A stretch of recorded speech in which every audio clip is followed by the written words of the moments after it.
चिंचघरमध्ये शिवजयंतीला उत्सवाचे स्वरूप सोहळा आनंदमय वातावरणात पार. 19 फेब्रुवारी हा दिवस जगभरात सण म्हणून साजरा केला जातो.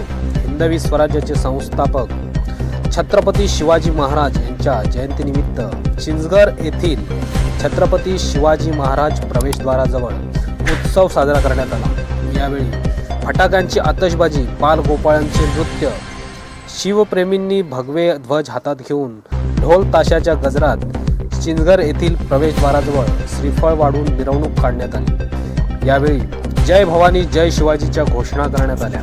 छत्रपती शिवरायांबद्दलचे प्रेम, आदर, अभिमान व्यक्त करण्यासाठी लहान मुलांपासून तर मोठ्यांपर्यंत सर्वच जण या मिरवणुकीमध्ये सहभागी झाले.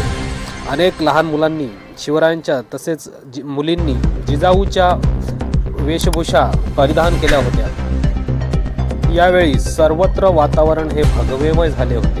यावेळी शिवप्रेमी तालुकाध्यक्ष मंगेश पाटील, सामाजिक कार्यकर्ते श्रीकांत भोईर, निवृत्त शिक्षक माधव भोईर, नरेश भोईर, अर्जुन ठाकरे, ग्रामपंचायत सदस्य कैलास ठाकरे, संतोष जोशी, मोहन पाटील, नामदेव भोईर, अशोक पाटील, गणेश पाटील, विष्णू भोईर, अनिल गायकवाड, सदानंद भोईर, अच्युत पाटील, ग्रामपंचायत सदस्या अर्चना भोईर, उज्ज्वला पाटील आदींसह मोठ्या संख्येने ग्रामस्थ उपस्थित होते.